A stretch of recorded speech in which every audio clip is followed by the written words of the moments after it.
Hey, everybody, and welcome to this week's episode of Your Freedom Unlimited with me, Jen Ramsey. And this week, I am so excited to be welcoming to the podcast a very dear friend of mine and an amazing artist, Lisa Sharpe from the United Kingdom. Lisa has been involved in the world of art and design for more than 3 decades. She's an award-winning silk shoe designer. I can't wait to hear about that. And she did that in her 20s, and then she went on to study art and work for several art galleries. In 2006, she decided to run her own business as a contemporary art dealer, and in 2014 focused on painting pretty much full time in her studio in the beautiful Hampshire countryside. Lisa has exhibited in London, Zurich and Dubai, and her works are in private collections in the UK, the USA, the UAE, France, Switzerland and Singapore. So Lisa, welcome to Your Freedom Unlimited, and thank you so much for spending your time with us here today. Thank you, Jen. Good to be here. Yeah, it's so great to have you, Lisa. So Lisa, and as I've said, Lisa and I have known each other for a little while now, and I've been always fascinated by Lisa's work as an artist. Lisa knows that I'm a bit of a weekend hacker in the art department, so I enjoy just working with a bit of color and so on. But Lisa is a professional artist in her own right. But what I'd love to hear now, Lisa, is some of your own backstory. So a little bit of your journey to what brought you here right now to this point of this conversation. This precise moment is exactly where we are now, or the whole history. The whole history, so the whole journey of your history of your I guess of your life that's brought you here to really be working with art full time and working with Yeah. paint and color so beautifully. So I think even since, even as a child, I was always making things. That was always my thing. And it's whether it would be scrapbooks. My mother used to have Vogue every month, and I would cut out pieces of the magazine and put in scrapbooks. So I sort of, made scrapbooks when I was like sort of, I think 6, 7, 8, 9. I would always make things. I lived by the sea. I would pick up stones and I would paint them and make faces on them. And, I would always we always making. My thing always was about craft and making things. And then I wanted to be a fashion. My thing was what do you want to be. I wanted to be a fashion designer, and but as life sort of goes on, I wanted to go to art school, but I had chosen to do, it's a long story, but basically I had chosen to do cookery rather than art when I was at boarding school, because I decided that actually, one, I really liked cooking and eating food, but secondly, even at that stage, I was starting to think that there were others who were better than me at art. And so even at that stage, I was thinking, oh, I couldn't possibly be as good as so and so. And now looking back with hindsight, they're not even doing the art. But the point is that I then went on to do A levels. I then took art back up again. Fantastic. I couldn't give it up, but it was something I couldn't push away. So I went to A level school, A level, another school, and then did art again. But then I tried to go to art school on getting in on O level art, which of course you couldn't do. You had to have A level art. And so it never sort of left me. It was always there. It was always niggling. So I went into art in various ways. I got married at 21 and I moved to Hong Kong. And then that's when I started my silk shoe business. So that took me into color and design. So it was all about the colors of the silks. And that was really that was a stepping stone into sort of art and design. Wow. And I might So, just, what a fascinating journey so far in terms of that, having that desire and that love for art, but holding yourself back from it. absolutely judging myself at that stage. I know, shocking if I look back now. Yeah. Well, it's something we all do, and it's something I've talked about a lot on this podcast, is we've got to be so aware of the stories that we tell ourselves.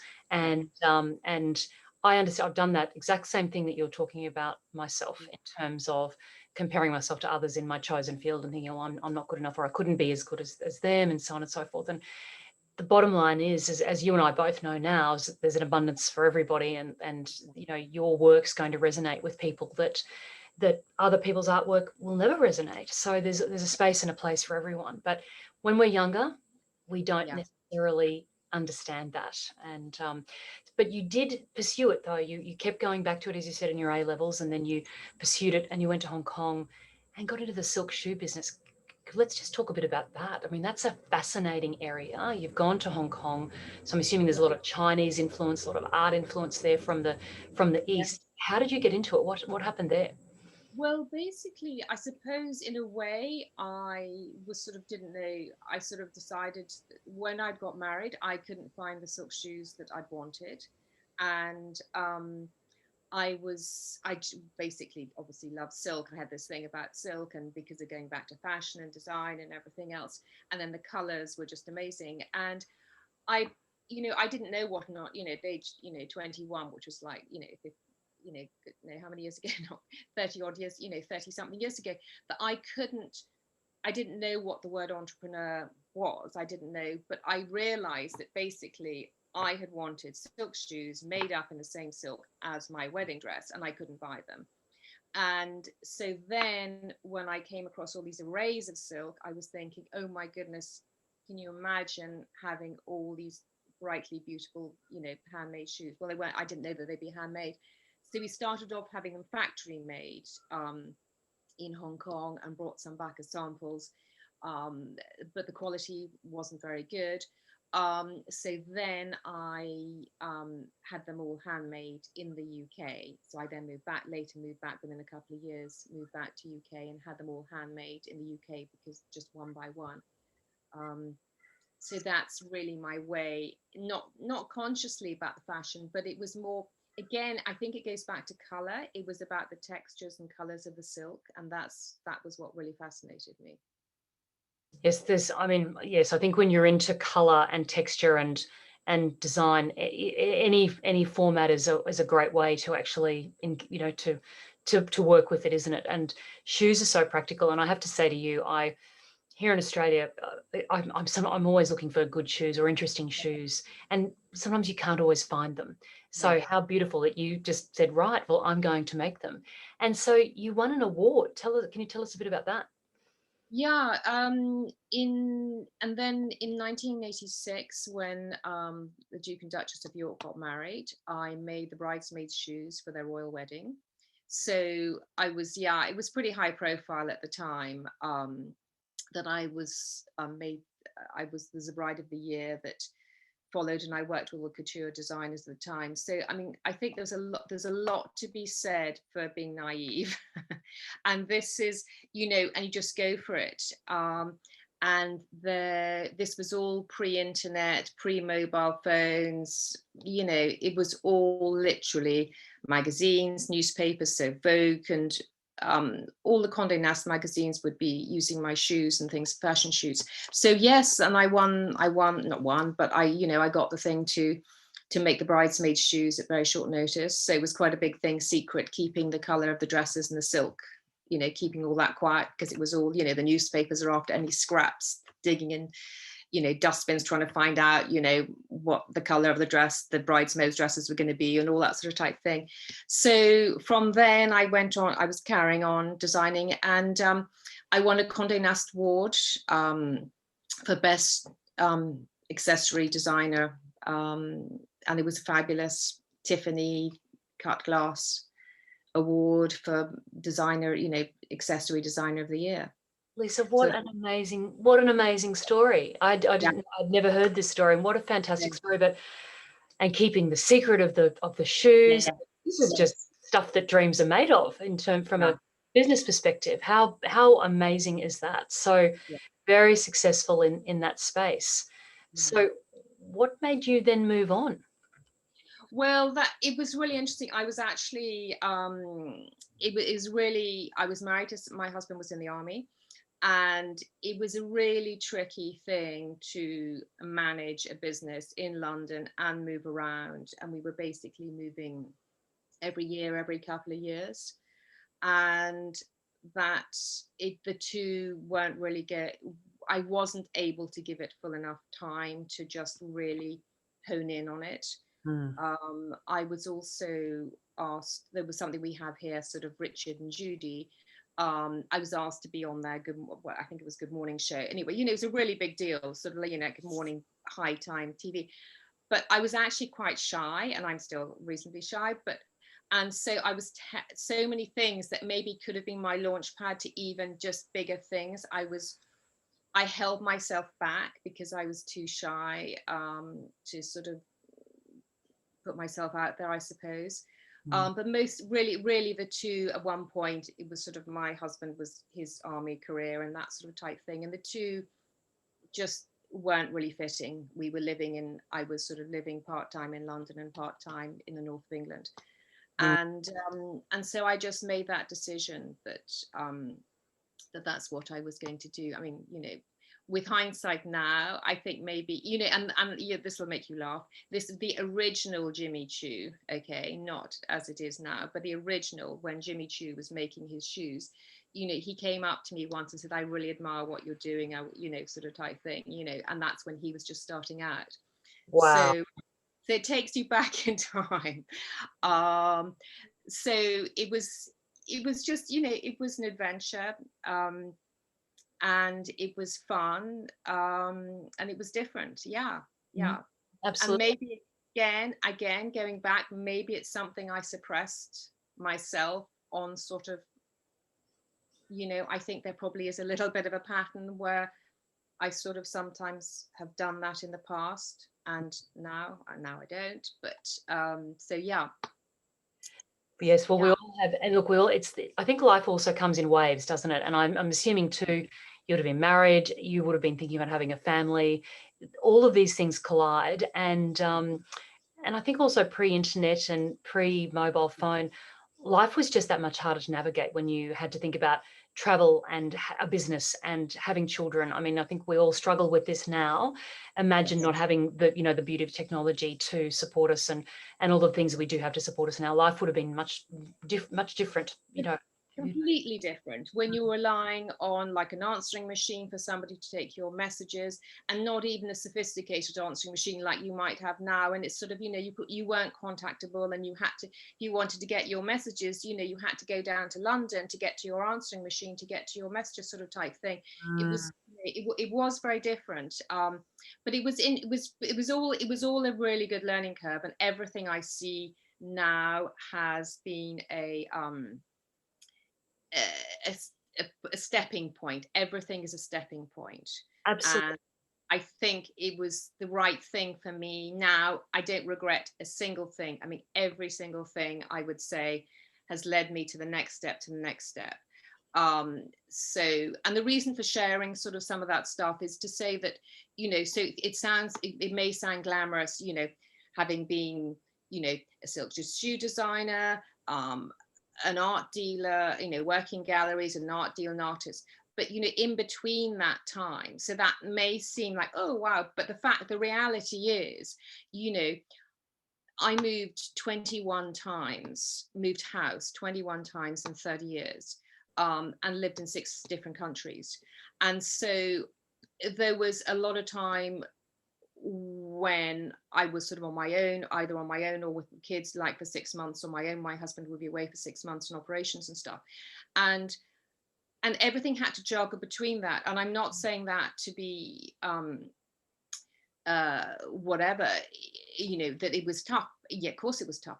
But it's to put the reality on it that good things, or we can manage. And I think it's about navigating and always looking. And even when, you know, so we were posted to Belgium, and I decided to consult. I'd bought a beautiful BMW. We bought a beautiful BMW out there, so I ended up consulting BMW on how to do military sales to people in military. And, you know, then when we were living in Germany, I decided to say, you know, I set up a selling excess stock for cashmere, amazing cashmere. And I've still got the cashmere, like, you know, years later, and it's amazing. So the fact is that I think that often people think life is linear, or it has to be a certain way, that there's a destination point, but there isn't. It's very much about weaving and flowing, and just going and just where you are, taking an opportunity from that point. And so there is no real destination point. It's all about just taking the journey and about just appreciating the moment and saying, okay, I'm here now. What am I going to do with it? So therefore, I was in Germany. I had arrived in Germany with a 4-month-old baby. What do I do? Andrew went off to Bosnia for 6 months. It was a little bit shitty at times, but then you just think, okay, what am I going to do? I can sit around and mope around, or I can get on and do something. So I think has always been a reinvention.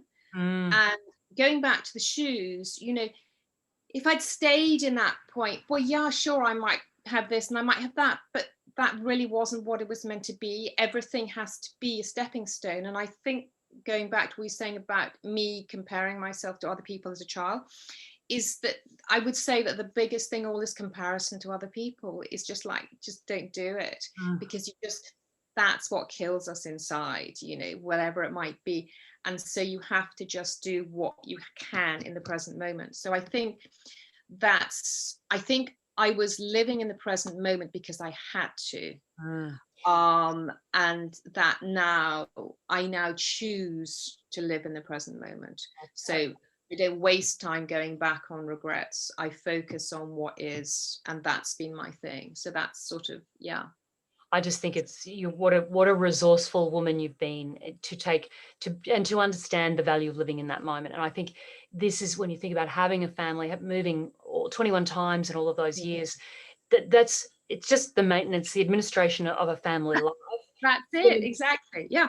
Many women would have said, that's enough, I'm not going to do anything else. But you said, no, I'm going to do all of these other things as well, and cars and cashmere and various other things. And I think what a great lesson for all of us listening, in terms of, just as you say, take what is available in the moment and then see how that can then best resonate with you. And it sounds like everything happened as it needed to happen. And I completely agree.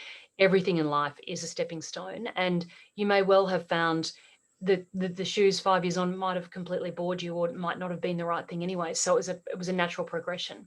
Exactly. And I think you have to be prepared to let go of stuff and to understand that other people don't see it from they're not you. And so people often say, well, why did you do that? Or why do that? But they don't get that. It's got to be you. So I think sometimes the biggest thing is actually stopping something just as much as starting something. I think that's part of it, saying I really agree with that. And there's that saying, you can't be on the boat and on the jetty. And sometimes it is about letting go of the old to allow the new in. And 100%. And what I find fascinating about your story, and I'd like to continue to talk about that now, is that you've had this burning and this yearning for art throughout your life, and it feels to me like every job you were doing was related in some way to art or design, or that sort of connection. Yeah, because even like if you take the BMW, I mean, they were beautiful cars. I'm not going to name other brands, but it had to be something that was aesthetically beautiful. And with the cashmere jumpers, they were aesthetically, the color, they were colors, the cars were colors, the cashmere was colors. It was, it was a texture, it was a feeling, the quality. So everything has to be of that quality and color and design. So it weaves its way through again and again. So yes, then I came back and I worked for art gallery, and I went back as a mature student. Then I did go to art school. So I went to art school as a mature student in my late 30s. And I went back and I actually I did a foundation course for a year, and then I won a place to then do a full-time degree. And actually, I decided that I would just crack on with just doing my own work. And so that sort of was happened. But I did actually then, to finish the circle, I did get into art school. So I did do my foundation course, and I then did have a place to do degree. But it was a combination of us moving again and the boys being away at school and stuff, that it just wasn't the right time. That I just then wanted to get on with life. I sort of felt that I'd sort of got to that place and just wanted to move forward with it. So yeah. It was high time at that point to do that. So you went to art Yeah. school, you worked in galleries, and Yes. then in 2006 you decided to run your own business as a contemporary art dealer. What was the pull to move you into then becoming an art dealer? What happened there? Well, it was basically actually what I found was that when I was with a gallery, um, I had well, there's two things that happened. So I'll just recap on one. Is that when there was I had this sort of feeling is that when you're in a gallery, you have to sell their set artists. Mm. But I would pass other galleries and go into other galleries and think, oh my God, I know so and so, he'd love that. Oh, what about that and that and that? And so I had this going on in the back of my mind that actually there was more to it, that I didn't want to be limited by somebody else's choice. I actually was more about the client and the collector and what did they want and what fitted in with them. So it wasn't about me, I have this to sell to you. It's like, what fits you? What do you want to buy? What do you want to collect? And so that was that was one thing that was had been sort of going through my mind while I was working with other art galleries. And the other thing is then happened was I was sort of forced, so it'd been mulling, and then I got forced into leaving the galleries because I had a massive burnout. Oh. I'd got to the position in my life where I was pretending everything was okay and it wasn't, and it was in a bad place, and I was covering up and hold it all together. And then one day I went to have my hair highlighted, and my hairdresser said, sorry, can't highlight your hair's falling out. Oh my. Right. So I said, thank you, I'm leaving my job. Mm. And so sometimes we have to be pushed. So I would say, don't wait for the wake up call. I had had calls before that when my doctor had signed me off for a few weeks of work, just saying you need a break. But this was, and then it was sort of, the feeling was, oh well, keep going, we need the money type thing. And so it was staying for the wrong reasons, Yeah. and everything about my body was saying I gotta get out of here. And it wasn't until the hairdresser said that. So two things happened, because I think out of something negative something positive always happens. So then I went to I had like 3 hours free, and I thought, oh, what am I going to do at 3 hours? I was meant to be having my hair done or whatever, and now nothing's happening. So I used to have reflexology at a really nice place, and I rang up and said, can you have appointments free? And she said, oh well, I can do hot stone.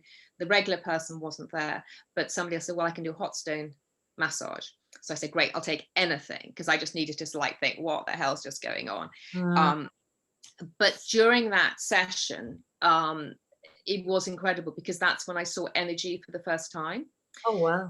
So I was lying there having my hot therapy, the stones on me, and the lady walked in. Having walked out, I said, can you see what I can see? There's a like energy floating all around. Can you see this sort of like, I didn't call it energy, I said black smoke.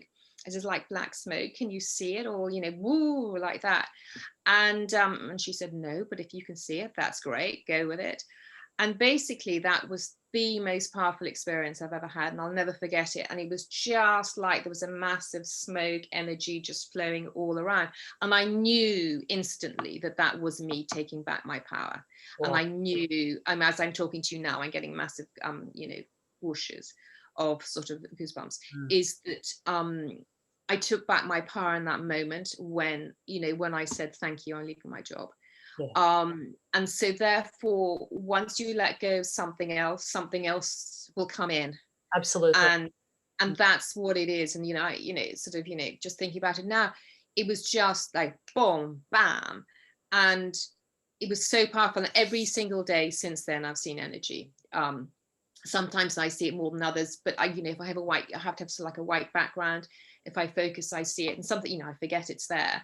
but you know, and sometimes think, oh right, and then suddenly, so even going out for a walk, I can see energy around me. I don't see other people's auras. It's just something to do with me. I don't understand it fully. But it was that transition. So again, it was waiting, don't wait for the wake up call. And then I suppose the next thing, because you asking about how did I then do, is then so my doctor then signed me off work, and I then left a month later. Obviously I had to sort of give notice, but I didn't really ever go back. But on the last day of work, and this is what leads me into sort of, I'd already made the decision. Well, I hadn't 100% about dealing, but the fact is, this then leads me into art. On the day that I walked out of the gallery, there was a big red double-decker bus advertising a horror movie. And I just thought, oh my God, that is so depressing. What I need and what somebody else needs is an uplifting message, so that somebody is going to actually not, and you know, I literally, these thoughts went through my mind, somebody's not going to top themselves today if they see an uplifting message that says, I believe in you, you got this, you can do this. And so bear in mind, this is like, you know, this was like 15, 16 years ago, and we're now much more into uplifting messages and talking about mental health. At that time we weren't. Wow. And all my thing was, I could just see that all I wanted to do, have all the buses over London having this thing saying, I believe in you, it's going to be okay, just keep going.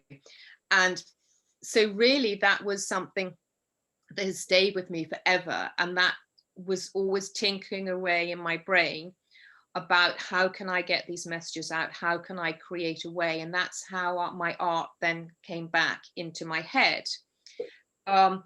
But I carried on, but I then set up as an art dealer because I didn't know how I was going to do it. I wasn't in the right place at the right time to be doing it. You know, I wasn't in the right place just with me. And so I did what I knew and what I loved, which was to be an art dealer. So I had like 6 months out, obviously, to get myself back on my feet again. And then I basically set up as an art dealer from scratch. And I purposely didn't try and take any of my old clients, you know, with me, because I just didn't believe that was the right thing to do. A few followed me, but they got in touch with me, and that was great. And basically I just set it up from scratch and worked with amazing artists. And I think the thing that's always been a constant has been good energy. So, you know, sorry, you can say. I was going to say, well, you stepped in. It's fascinating, that story about the energy. The minute that you made the decision, I mean, that day in the hairdresser, it's a very clear sign that when someone says, I'm not going to color your hair because it's falling out. Yeah. You're right. That's a pretty big wake up call. And exactly. Good that you heeded it. Very good that you heeded it. But and how amazing, because yes, I'm like you. I get my hair colored, and you do have a bit of time to fill if you don't have to get that hair done. Exactly.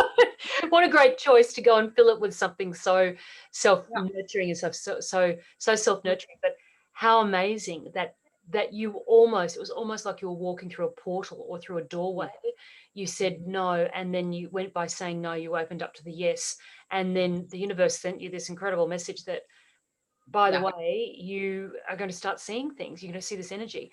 And there's a few things I would like to talk about based on what you've just been saying. But when you saw the energy, you saw that you were taking your power back. As you see the energy now, how do you relate to it? How do you use it in your?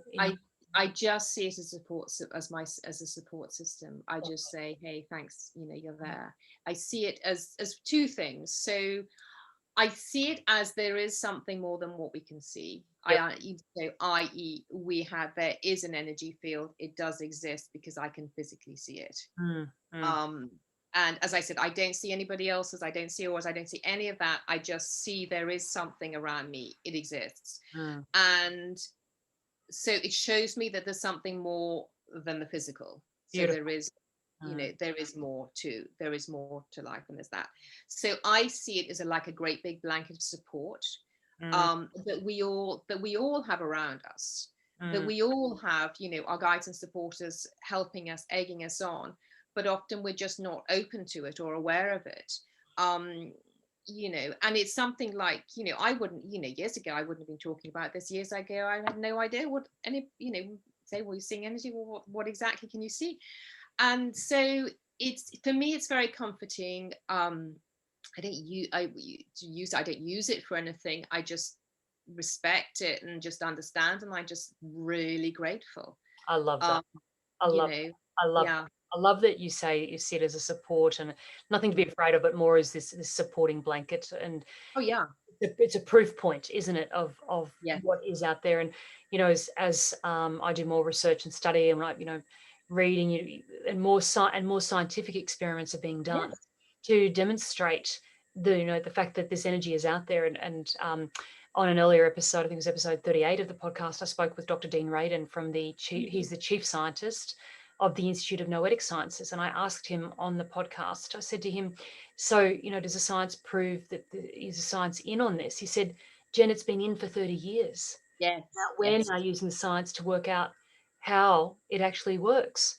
So, but beautiful that you can have that really lovely confirmation, and sharing this today can others can hear that sort of that confirmation, Mm. and that's possible as well.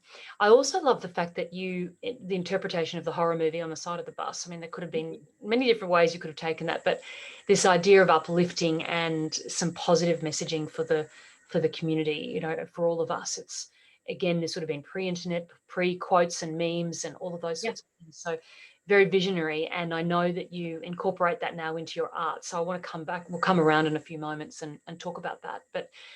And lovely, and great too that you were able to then start running your own business again as an art dealer.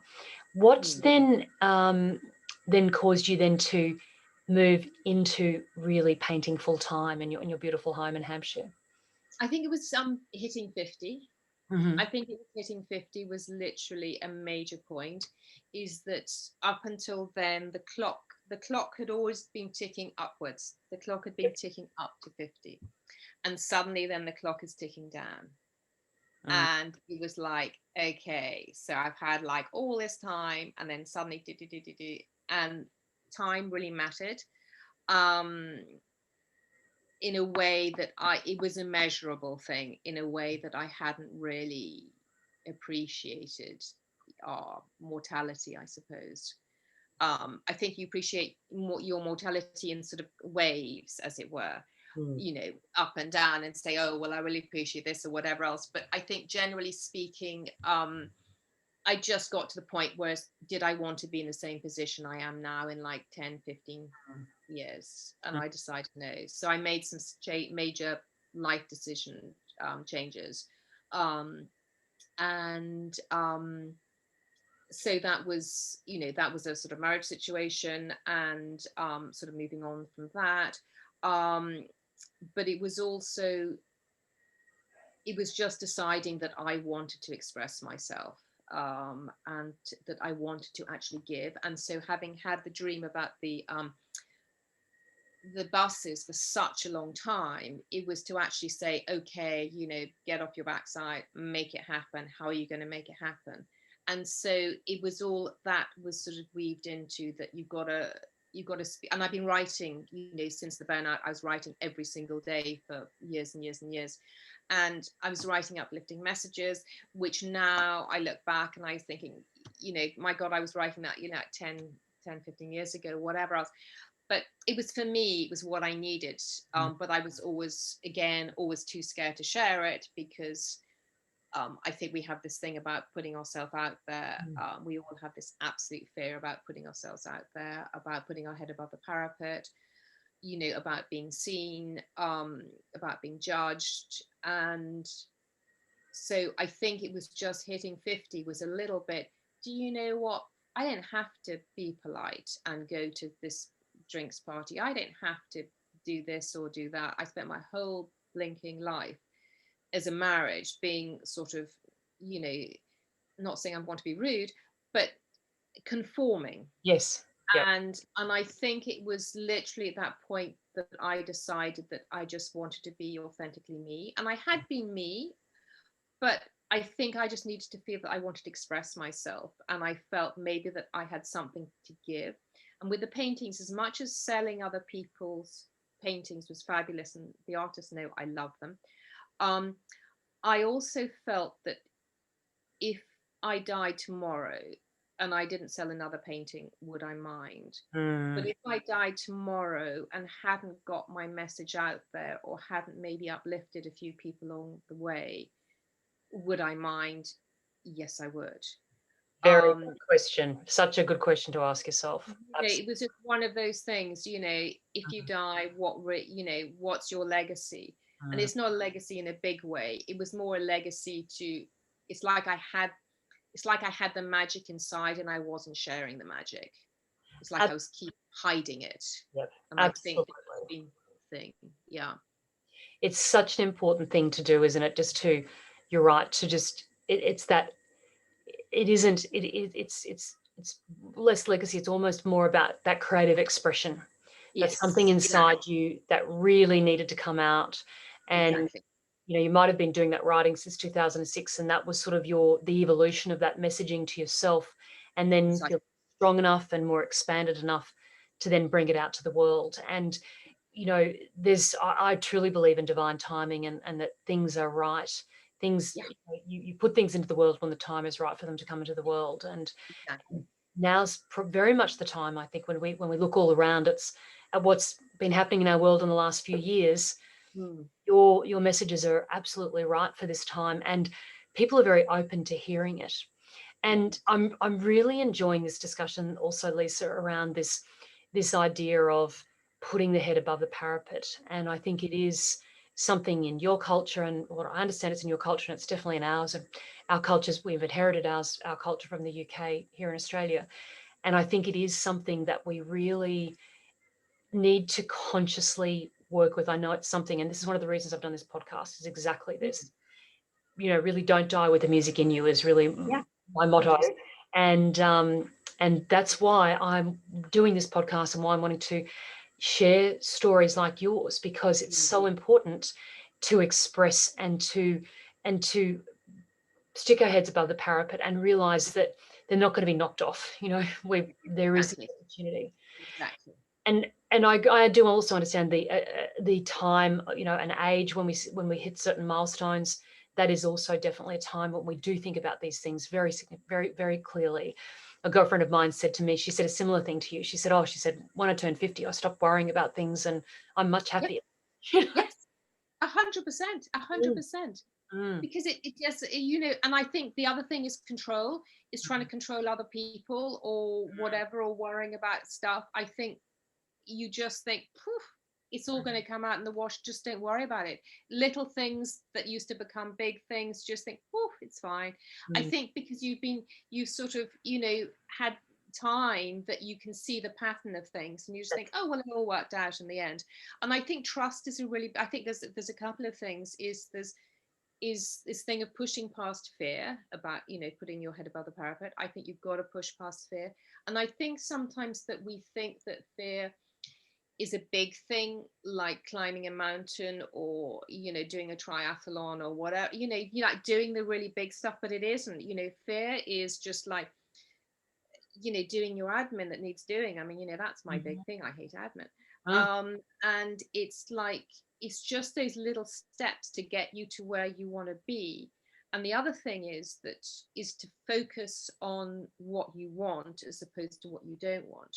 absolutely. um, because I think that's the biggest thing. Because if we think for a nanosecond what we don't want, okay, don't give them the attention. But then we say, okay, knowing what you don't want tells you what you do want. So rather than, like, people sometimes say, oh, this is probably, it sounds a silly example, but I don't want it to rain today. And then you say, okay, but you're focusing on the rain. Mm, So just say, I want it to be a sunny day today. that's So right. you focus on the sun. Mm, So I think we're so used to that pattern of having that, we're naturally lazy.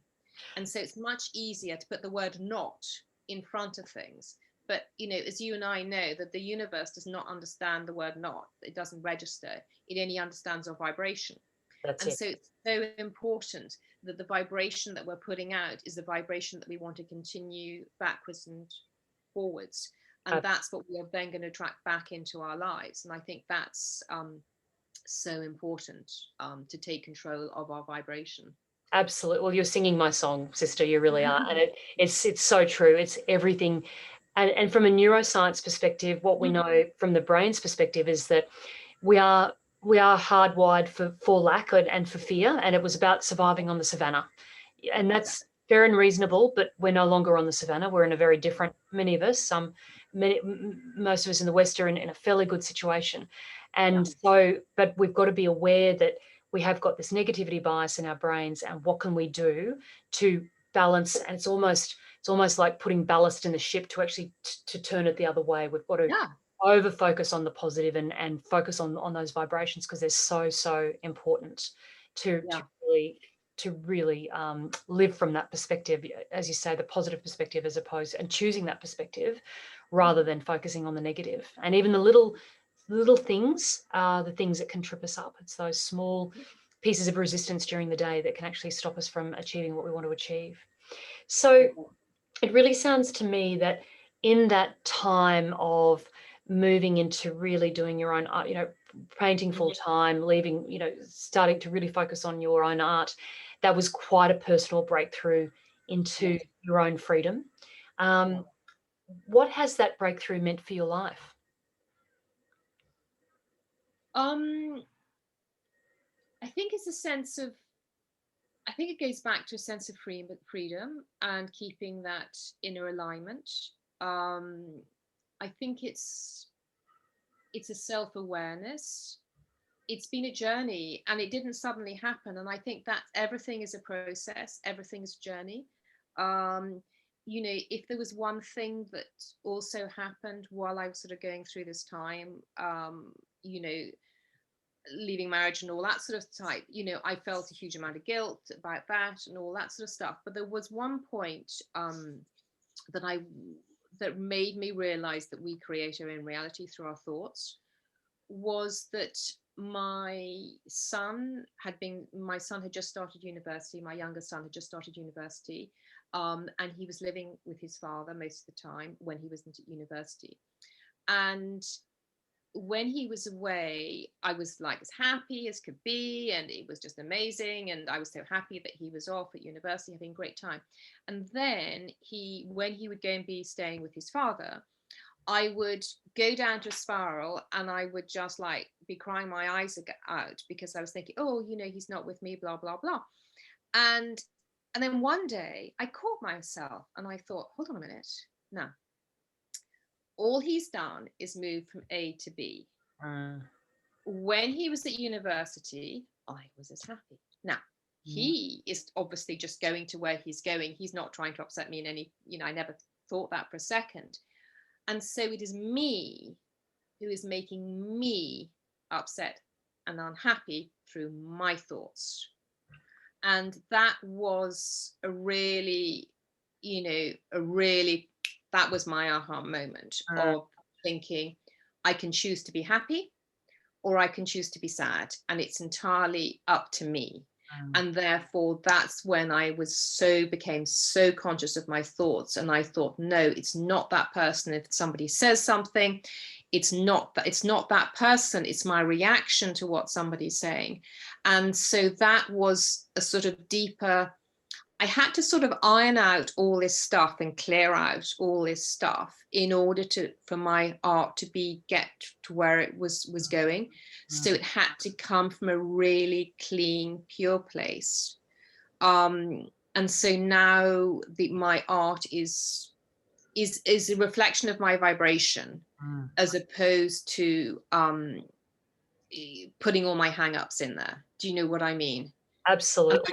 And that was a really cleansing, letting go, and that had to happen. So that was really a sort of transitioning of getting to a place of creating the art from a place of inner alignment, because I think the art holds a certain vibration. It holds your frequency. When you paint, a part of you goes into that painting, because you're making something that's not physical, and your paint is creating, you're painting your actions, and your energy is going in, and it's up to you what you put in. And so I meditate and I take good care of myself. I have a daily spiritual practice, and that holds me solid and grounded, so that when I create, what I'm putting out there is something that I want to put out, that I feel is aligned with me, if that sort of makes sense. Absolutely. I think you've really described your process beautifully, and it's almost your art then can become a transmission of your art is a transmission of your vibration, Yeah. and anyone's art is a transmission of their vibration. It's just Yeah. a choice about what you're wanting to put into the world, is what you're saying. And that, what a fantastic aha moment that you could Yeah. have with that situation. I think sometimes our family members are our greatest teachers. And, 100%. and so for your son, for you to have that interaction and see that really it was nothing to do with him, it was all to do with how you were interpreting the situation. And as humans, we are meaning makers. So Yeah. what meaning do we want to make out of different situations? But Yeah. how wonderful that you could clear your, understand the importance of what you were putting, of your vibration, so that could then you could see how that would really impact your art. So I Yes. guess let's talk now a bit more about your art. And I would like to come back to this idea of frequency and vibration. I know you've got some pieces behind you, and I'd love to for us to talk about those. But before we do that, I just wanted to come back to this question about, why do you think art is important to us as humanity? You're an artist. I'd love to hear your views on that. I think art is about transcendence. I think art can take us somewhere else. I think it can take us beyond the physical. I think it can just, it's not like words that people like going back have different interpretations. Art is so subjective. Mm, And I think color, for me, color is always uplifting, and it's a connection. And I think it's about a connection that we need to feel that there's something else, there's something more. And there's just something very powerful about it, that, so going around a Rothko, I remember going around a Rothko exhibition, quite a few years ago in the Tate. And, he talks about people wanting to emotionally feel his work. And I really, really did, some of the work sort of, wasn't tearing up, but I was crying, I felt it. And mm, I think paintings and art have that sense of connection, mm, that we can't really put our finger on, but it's about taking us to another place. And I think it's an escapism, or it's taking us to another, and sort of I don't even say it's a reconnection to ourselves, but my art is about that. That's me personally. But I think it's seeing something deeper. mm, I think it's, and I don't know whether it is its color, but it is something about this thing about transcending. It's just mm. going to another place. And So it's that's why I think art is important. Oh, I love that. I love to hear that from you. And what you're saying there, I think, is that it's about seeing the world through another person's eyes. Really, there's another perspective again, and then how their perspective as they've decided to share it. But then, as you've said, it's also subjective how I might interpret No, 100%. it. Mm, I think, yes, it is seeing how but it's they've done it, but it's totally subjective to you, the viewer, mm, because I do paintings and somebody says, oh, I see that, and I see that, and I see, oh my God, that's an angel, and and I think, oh, I hadn't seen that. And then somebody says that. So I think that once the work is created, it's like the artist completely getting out of the way. mm, And it's not about, I mean, the artist is only starting a dialogue. That's what they're doing. They're starting a dialogue, sort of like maybe an inner dialogue or whatever else, and a feeling. But it's really, it's less so about the artist. It is more the viewer and what they get out of it. mm. um and I think that's the thing, because what I found is that with some of my work, I actually, I'll just grab something and show you, because this wasn't planned. Mhm. It's even a bit dusty. There we go. So I'll hold it up. But this, it'll be back to front, but it says love. Oh, it says love properly. I can see it saying love as well. Oh, So, you can see it, just me. Yeah. Okay. so for people So, who are listening, perhaps you want to describe what you're holding up, Lisa. Okay, so it's a wooden painted bottle, which sounds very strange, but it's actually a sculpture which looks like a sort of rounded shape of a bottle. Now, a reason for picking it up was to show you the color. So on the front of the bottle, it says love. And basically it's my handwriting, which I printed in 3D, in which I've then hand gilded in platinum.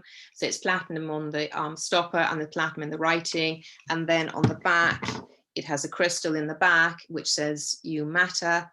And it has a rose quartz heart in the back. Now, my reason for picking it up was just to demonstrate the color scenario.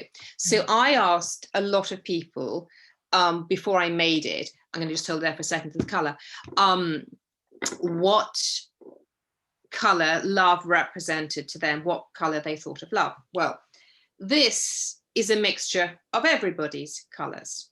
So one person said red, one person said pink, one person said white, which I wouldn't know how that one person said silver, and one person said purple.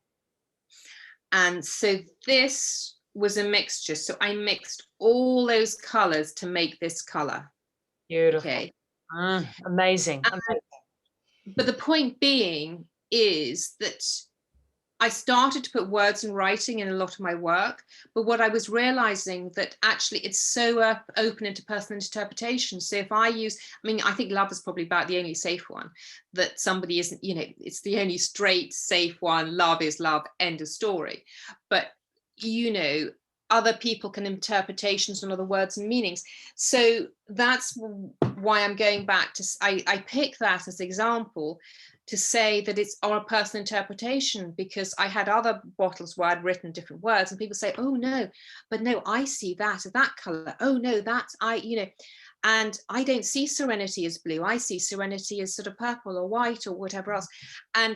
And so therefore, that's when I pulled back a little bit, because it's only my own interpretation. I want it to be inclusive so that people have their own interpretation. And that's really what my work now is about, is that I create it, but I want people to put their own interpretations on. Beautiful. You're really creating something for others to come in and enjoy, but to take into their lives in a way that works best for them. Yeah. So that you have this process of really infusing frequency and vibration into your art process. Could you share a little bit of that with us, whatever you're comfortable sharing?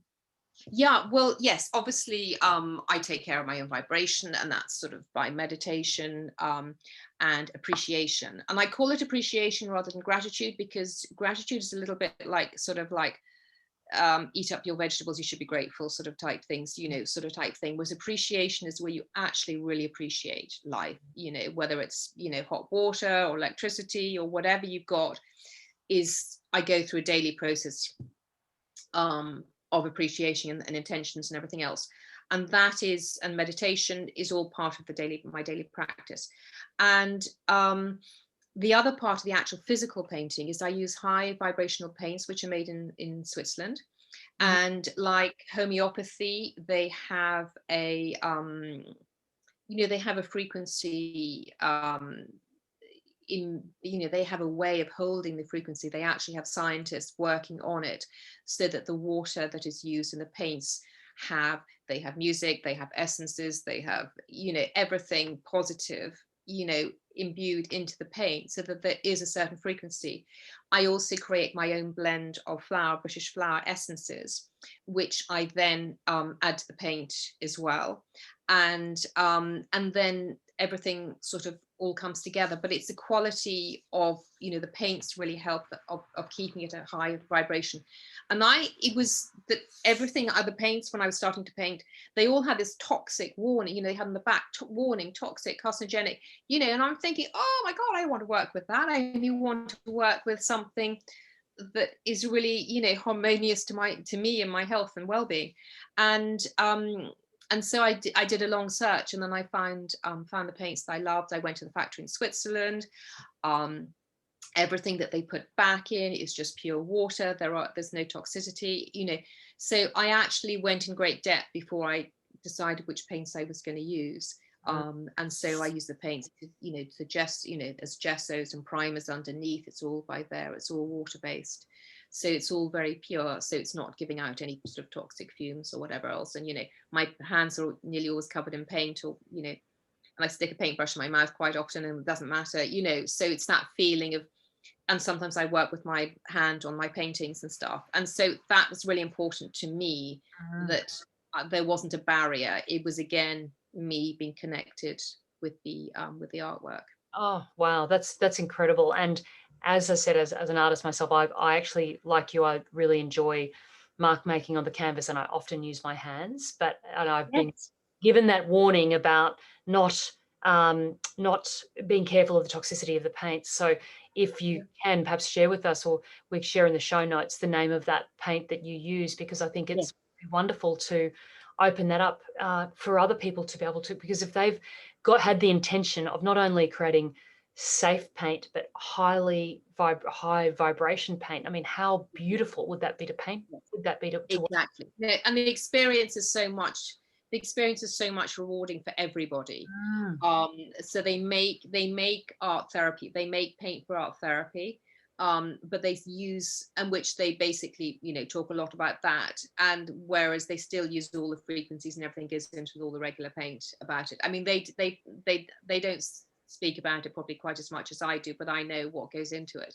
Mm. But yeah, no, they're absolutely brilliant. Yeah. Sounds fantastic. And I just love your practice in terms of your own vibration, but then what happens in terms of your actual process of you and of using that paint, but also, so you create your own flower essences, because we've got Australian bush flower essences, which are very popular here. Oh yes, no, I have something. I just say what I want to go in. Oh, right. Okay. So And I say, yes, can you put a bit of rose, and can you put of this, and can you put a bit of that, and then mix that in. how beautiful is that? And then do you choose essences to go with the intention of the painting that you're about to paint? No, I tend to have one universal one, which is basically sort of all the chakras. And Mhm. it's just basically the idea of sort of cleansing all the chakras. So it's just one blend that I pick. So I don't change it according to the pitch painting. I just tend to have one that I use. Oh, beautiful. Oh, just it's a holistic process, your art. It Yeah, really is. exactly. It is. It's all part of the whole. And the Mhm. painting behind me, that one, if you can see that one, obviously people on the podcast can't see, but it's circles. And really the way to explain that, this is something new that I've been doing, um, which is basically about finding a way that I sort of call them potentiality paintings. And it's up to you to pick a circle of color. So I'll describe for people that can't see it. So basically, the inner circle is sort of light gold, um, going out to orange, and then sort of silvery white, and then orange, and then another silver and yellow. So there's bands of colors, but rather like I see them as like emotional vision boards, in Mm. that you can decide what you want each band to represent, so that you're focusing on the potentiality of having something in your life. So if you want more love in your life, if you want more peace in your life, if you want more joy in your life, then that represents that. But it's not, but the key is to be looking for it in your everyday, rather than looking for the lack. Not saying I want to have more love, not saying I want to. It's about being more peaceful. It's about being more. So it's a reminder of your potentiality, of going to where you want to be, and just holding in onto that, if that makes sense. So this is sort of the feeling. This goes right back to the buses, Mm. um, because it's trying to express it in another way without spelling it out. Is then people get to decide how they want to feel and how they want to be. And you have to be ahead of your vibration. You have to create it ahead of time, so you're then attracting it back. Absolutely. um, and I see us rather like vibrational radios. I see us as living, breathing radios. So we're sending out frequencies bouncing back. And so therefore you can't suddenly be on frequency, sending out, oh, I'm really fed up with that and angry with that person, and expect all love and light and coming back. You've got to be sending whatever you're going to be sending out, you're going to be bouncing back. And so therefore that the bands of color are very much for people to be, it takes a bit of work and effort, like anything does, to say, okay, I want to consciously, have more alignment in my life, or I want to feel more ease and flow. Where am I creating that? So this is where I'm saying that it goes back to the person. So visually, I hope it's visually beautiful, because obviously, it goes back again to the BMWs and whatever else, color, beauty, design, I want it to look good. But it's not enough for me that they're just purely decorative. No. I have to, this goes back to wanting to express myself, but to give something back more. And so it needs to go deeper. And therefore it's up to people what they choose. And it's up to them whether they put the work in. I think vibrationally, they've got good vibrations anyway, whether or not you decide to do anything with them. But I think the key is this sense of that we do have a choice. Absolutely. Yeah, absolutely. And what I'd like to say, we will definitely want to point people to your Instagram, because you've been sharing these new paintings on Instagram recently, and the concentric circles that are on this painting that we can, if you watch, you could watch this on YouTube. Actually, if you're listening to the podcast, you could come and have a look at this on YouTube. This will be on video there. But the concentric circles are very meditative. So they're really, when you talk about them being an emotional vision board, there's something that you could look at and really meditate upon for quite a period of time. It's a bit like the candle meditation that we can do to really become very still and silent within. And I love what you're saying there in terms of the concentric circles. I, as the viewer, can interpret them with the energy that I'm looking for, and or the energy or the frequency that I'm wanting to have in my life. And you're right, we are radio transmitters. We are putting whatever we're drawing in thoughts and vibrations based on our current thought and vibration. So this is a really beautiful tool that you've created that people could use to move towards something that they would like. And that's the beauty. This is beautiful. This one, all in the sunny yellows.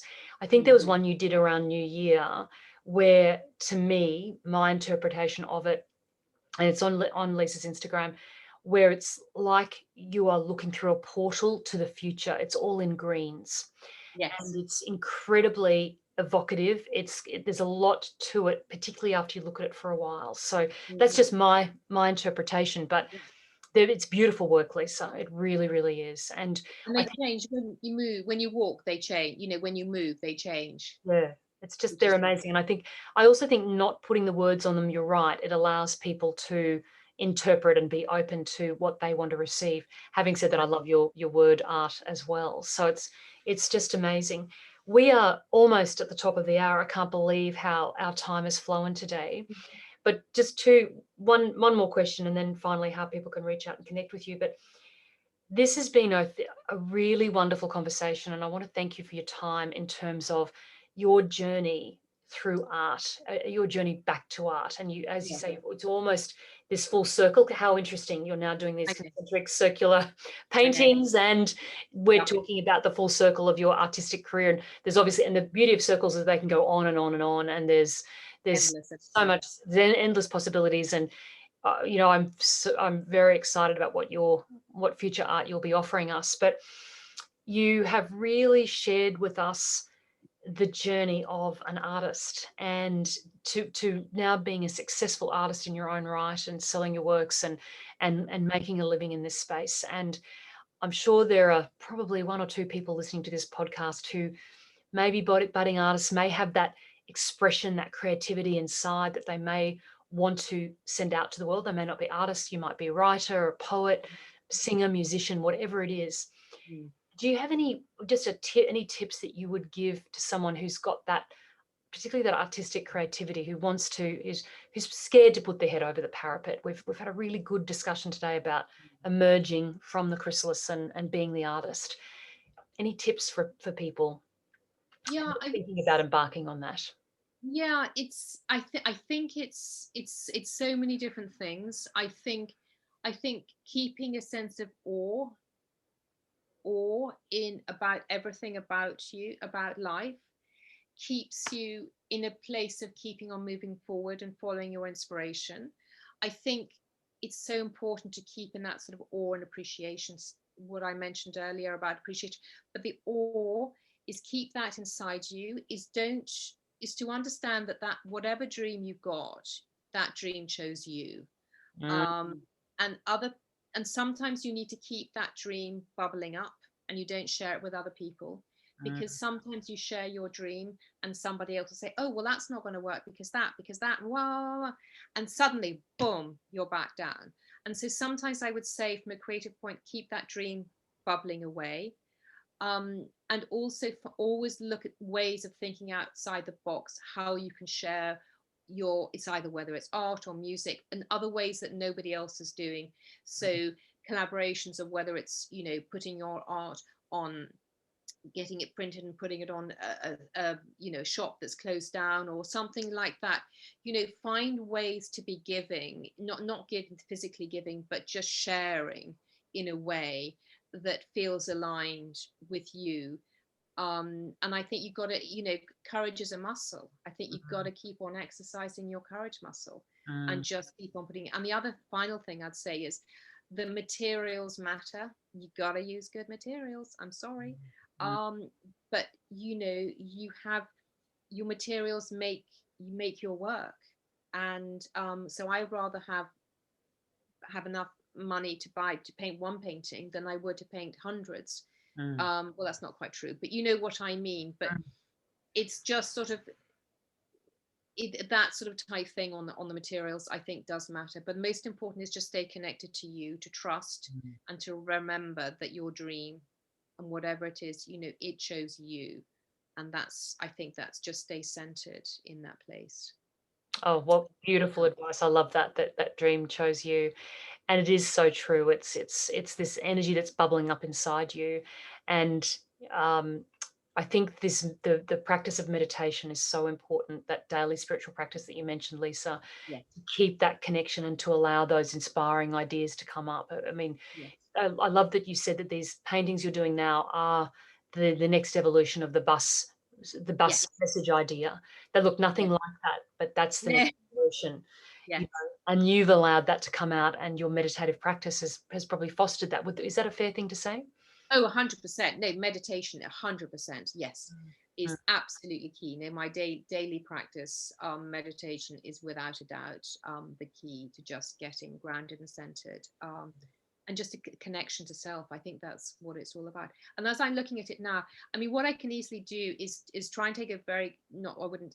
I can take a good photograph of that, and people on my website, I can put it. I have free downloads on my website, and if people would like that one that we're talking about, that obviously on podcast somebody can't see, but I can put that up. I haven't photographed it professionally yet, but I let's could do do that. that. I think that would be lovely, because it's been such a topic of discussion today. And does that painting have a name?